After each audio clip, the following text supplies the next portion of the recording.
This morning we're going to try to get this little plot plowed, and I figured I'd take an opportunity to talk a little bit about how to set the plow up, at least from what I understand, and how it's all working on this tractor currently. So I'm going to go ahead and get the tractor in the furrow, because that'll be important to explain the setting the tilt on the plow, and we'll get into it.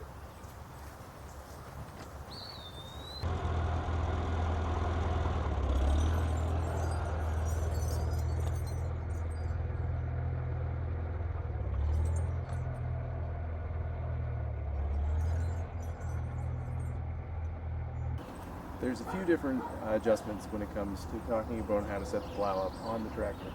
So the easiest one, I think, to understand is that this bar, and in essence these two plows, want to be straight in line with the body of the tractor, so that this plow will be taking an equal depth of cut into the dirt. So some tractors have draft control, which basically allows as the tractor digs in, it will lift up on the hydraulics, from what I understand. This tractor does not have draft control. I'll have to use the lever manually for adjusting the height up and down of the hydraulics, but that works fine. So that's what we go with. So that's your first adjustment, is to make sure that the plow is running level in the back. And that back level adjustment, in order to level the plow's front to back, is done using the top link. So you can see that this top link for the 3-point system allows you to turn it in order to actually have mine set properly, so I don't want to mess with it too much. You can turn it this way to let it lengthen, and the other way to pull it back, and that will control the tilt of this from the front to back side of things. So another important thing to keep in mind when plowing is that you want this furthest cutting edge of the plowshare to be in equal to where your last furrow was cut, so that you make sure that you get a full depth of cut on this plow blade and that you don't leave any uncut material in there. So ideally you space your plows over so that the edge of this, hello Jasper, so that the edge of this plowshare is up in line with the edge of this tire, and then you can just run this tire right in the inside edge of this furrow, and that ensures that this plow is cutting basically right where the edge of this tire is. But with this plow set up on this tractor, which is not ideal, I can't bring the plows over far enough in order to line them up with the inside edge of the wheel, and the wheel is as far over this way as it can go. So if I did bring the plows over, it messes with the position of the top link on the 3-point. So again, we're just working with what we have. So that's the best I can do, is just to kind of keep, about 5-6 inches of space between my tire and the inside furrow, and that ensures that we get a full cut. So an important adjustment that was not intuitive to me when I first started reading about how to operate a moldboard plow, which is what this setup is that as that tire gets down in a furrow, which is the way it will be run the full length of this field, this plow needs to be tilted left to right, basically, of the tractor, so that the plow still sits effectively level with the ground, ensuring that you get equal cut on both plows, 3 plows if you had the full setup on. So that is enabled by there's an arm at the front. That's what that big handle controls, that goes up by the seat there, so you can adjust it kind of on the fly. So I'll bring you in for a closer look at that and show you how that works. But the key is that this bar, and effectively both of these plows, remain level this way with the ground. Okay, so this is the arm I was talking about, and you can see that this has a little elbow in this direction, and it has an elbow in the other direction on the other side. And then this arm is attached to a lever, which is attached to this shaft. And as you turn this, it will rotate that arm. So what it allows you to do is induce a twist left to right in the plow relative to the level of the tractor. So it allows you to compensate for the fact that the tractor is no longer sitting level on the ground once the tire is down in the furrow.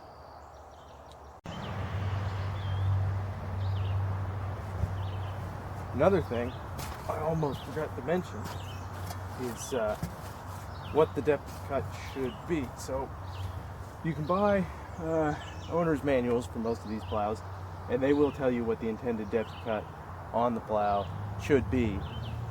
But the general rule of thumb from what I've read is that it is half of the cutting width of the plow. So this is a 14-inch plow because the distance between this cutting tip and this cutting tip is 14 inches in that direction, in the direction of cut.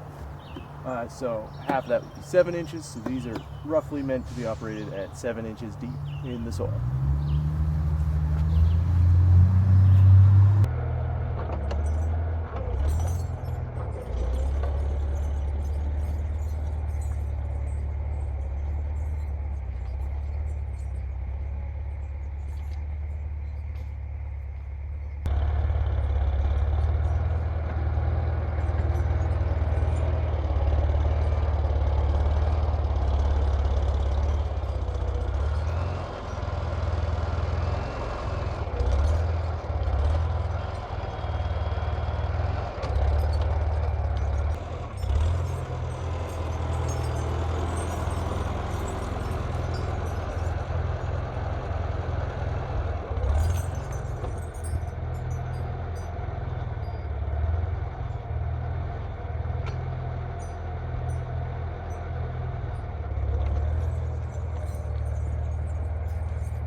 Alright, so that's all done. It's about 3,000 square feet.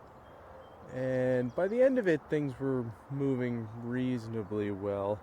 It's just a lot of things to keep in your head at the same time, working the hydraulics to keep the plow at the correct depth, especially as the tractor, like this ground isn't perfectly level, so as it's going downhill and then starts to go uphill, the plow will suddenly dig in quite a bit deeper, which you compensate for. But if you're not thinking about it and you're trying to keep the tractor in the right spot in the furrow and all that stuff, then you know, it's definitely far from perfect,